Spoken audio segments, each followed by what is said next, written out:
Hey, we're doing an annual on the Cub here. Just about done. Got the engine back together pretty much. Had replaced, we pulled the number 2, number 3 and number 1 cylinders off and had those, actually replaced them with 3 overhauled steel cylinders. Had Sermonel cylinders on, and I've had those overhauled 3 times. The engine has 900 hours since major on it, and I've had those cylinders overhauled 3 times. They just don't work with the crap. Rings won't seat in them, and they keep burning oil and then carboning up. But I'm going to try these steel cylinders and see if they'll work better. We've got muffler. We had the exhaust off, of course, and we went ahead and swung the engine mount, pulled the muffler, and went over it real good. It looks just about like new. It's a Atlee Dodge. It's an Atlee Dodge muffler. There's the mechanic. There's Jim. He's working on the engine and the airplane, doing the annual. Now he's working on the fuel selector valve. Anyway, I don't know if it's light enough in there to see that muffler or not. It's Atlee Dodge Super Muffler, and it's holding up really well. Pulled it apart, pulled it open, and it's not just like new in there, except for a little bit of rust where the water gets blown in and from the fresh air intakes. And there's the cylinders. Put an angle oil filter on there.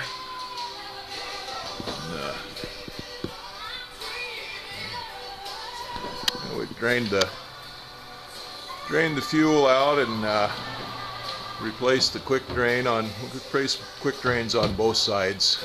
Got the one off of this side so far. The wing root's still open because we're waiting for batteries. They're putting a new 406 megahertz ELT in, and they're waiting for batteries for the test panel on it. We got to replace those every few years. Didn't know that until got to getting ready to put the new one in. But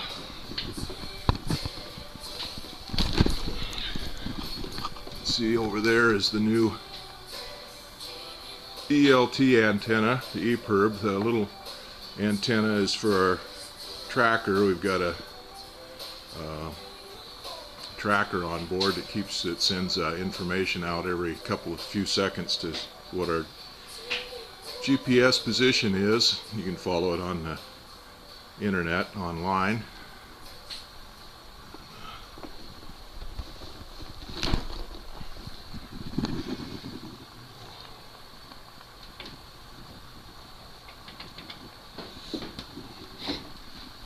Everything's looking pretty good. We got inspection in the wings. Replaced the struts year before last. They're still in really good shape. Got fire going in the stove. Just set it up this year. Don't heat the place up much because there's too many places for the air to go. It's getting real warm up there in the top up there though. I was putting stuff away up there the other day. It was pretty warm up there.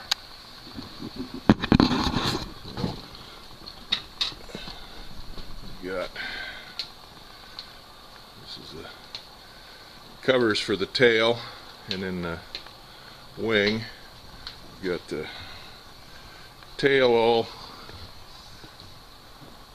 put together. There's inside the tail cone here. There we go. Now we're back on the air. There's the fuel selector valve.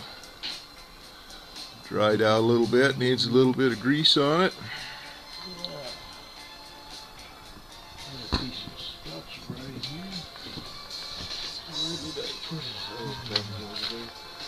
Probably last place you used it.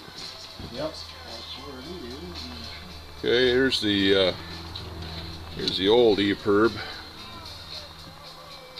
121.5. Kind of ashamed to take it out of there and get rid of it because it's not worth anything now. There's the new one, the 406. It's all ready to go in, but we got to wait for batteries for the external components for it. This thing weighs about probably 4 pounds lighter than the old one, so that's a good thing.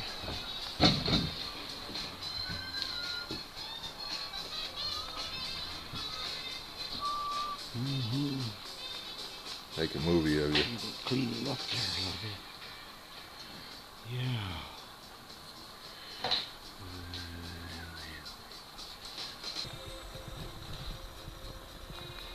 There's the fuel select valve. It's out. Jim's working on it. Water rudder cables and the backseat heat control and defroster control. See the hose down here, how it comes out of the side of the kick panel for the backseat heater, and then we put a divider in there so it comes out in 2 places instead of in 1.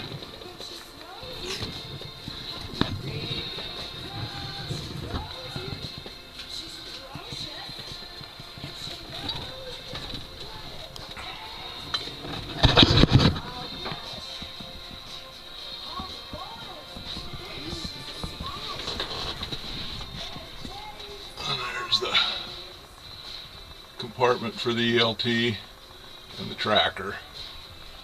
There's the EPIRB. Goes in that tray right there.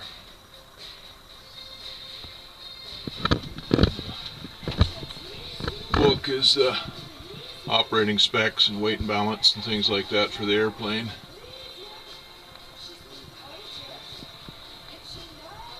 There's the tracker over there.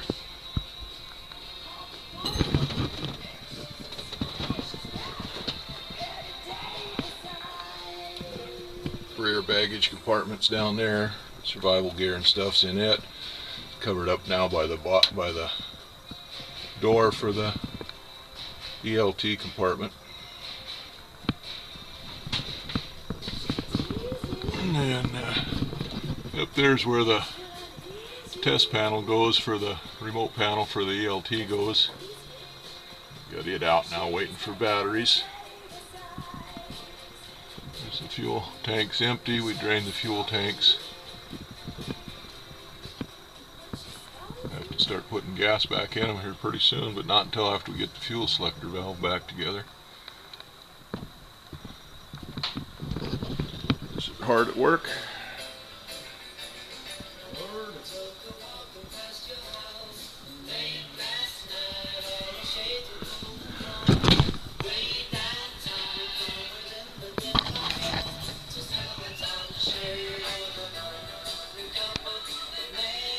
There's the tail. That's the jack screw in there for the trim. The horizontal stabilizer. You can see it's freshly greased and lubed.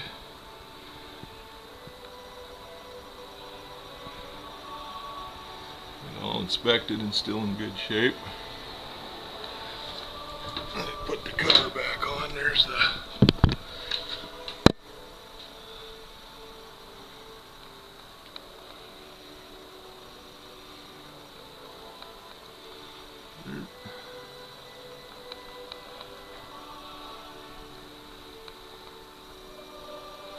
and that one back there is the bell crank for the elevator. There's the bell crank for the elevators. There's a cross tube in there for that the horizontal stabilizer pivots on. That has a tendency to freeze up. I've replaced that about twice since it had the airplane.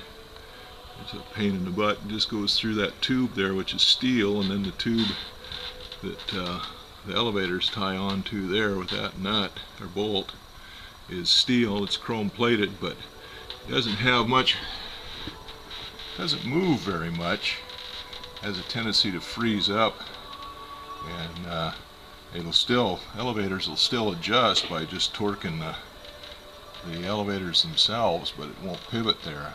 It becomes a pain in the butt to get out of there. So you can see the last time we changed it, it fixed up a zert there, and we come in now a couple times a year and squirt some grease in there. Hopefully that helps. So far it hasn't froze up, but anyway, it's a pain in the butt to get out of there because it swells up in there with the rust, and then you got to drive it out. Last time I made up a puller to pull it, which worked a heck of a lot better. Basically stuck a piece of all thread through there with some nuts on both ends that I tightened up real tight, some big washers, and then just hit it with the air hammer with lots of solvent soaking on it till I got it to spin, turn in there, and then once I got it turning, then I made a puller that we could use to pull it out, and it worked okay.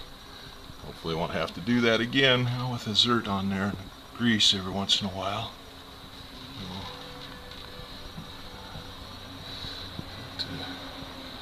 There's the old airplane from the back.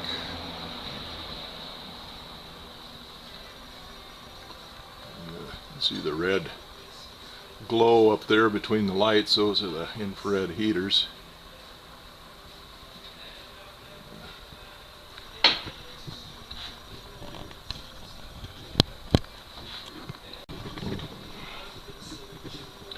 There's the water rudders. You can see the bolt there that for the pivot pin. It's got a little hole in the top of it. And it put grease into and grease the pin there. Same thing on the bottom.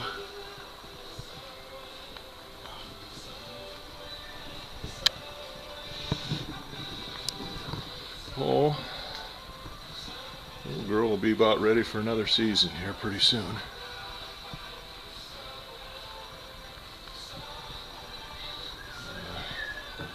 Water rudders on that side, they're good shape yet too. All the cables are still in good shape. Pulleys are working. Floats are old, but they're still holding up pretty good. Don't leak. Leave it in the water overnight without worrying about it sinking.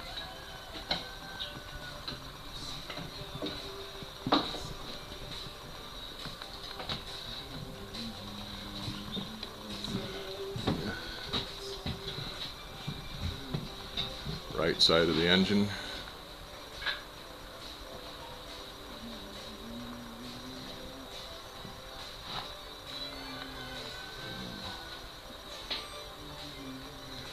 Anyway, we're ready to put some oil in it, and I drained the oil out.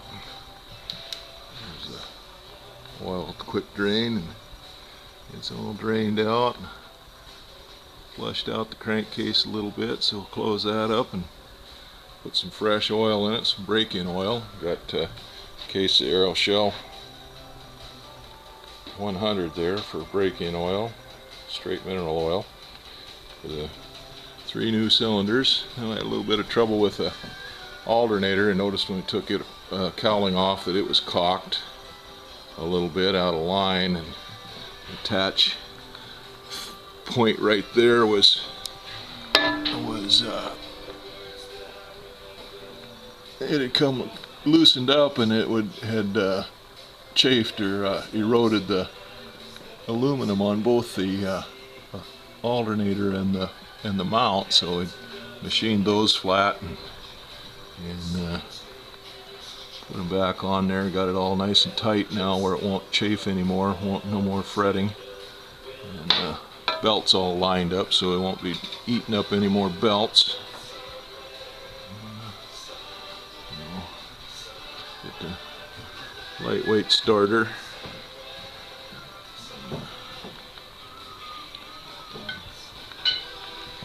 One of the things we did to it, of course this is a rear mounted oil cooler. That's part of the Cub Crafters mount.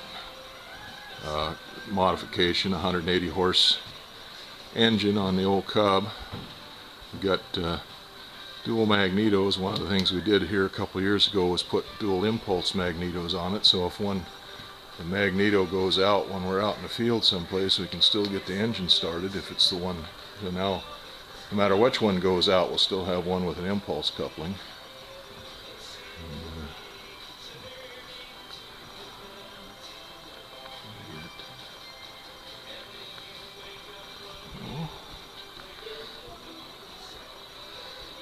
Anyway, we're start getting some of the stuff buttoned back up and we'll be ready to go. We got to wait for a few parts. We had to replace the primer lines. The primer lines were steel lines and they were getting pretty pitted and rusty, so we went to get new primer lines and put on it. And the blocks, the T-blocks in there, somebody tightened them up so tight that they mangled the nipples on the inside of the inverted flare on the inside of the T-blocks. So we're waiting for new T-blocks there, and then put those on and get the primer lines back on. But let's see here. Yeah, there we go. T-blocks are in there. They're going to be kind of a, let's see if we can see it. Oh yeah, there it is right there. It's going to be kind of a hassle now to get everything all hooked up now that the exhaust and intakes are all on and everything, but it still can be done. It's not too bad. There's one of the primer lines there going up to the number 3 cylinder. Didn't change yet because it's not as rusty as the other ones. Didn't get as bad. It's pretty well protected from all of the rain and stuff, water that gets infiltrated into the engine. Anyway, we'll get to work and get the old girl back to going. Okay, we got the airplane all back together, ready to go. Just got to get the trailer fixed now. But it's all buttoned up, got the cylinders all on, new primer lines made, the new 406 megahertz ELT put in. So it's all annualed and ready to go for another season. We got to get the trailer fixed up to get it mounted onto launch, and there's the project I'm working on now. It's a bandsaw blades for the sawmill. Got to sharpen some of those up, cut some lumber, make a new deck for the trailer, which brought me to the next project, or the last project. Here's the bandsaw sharpener. The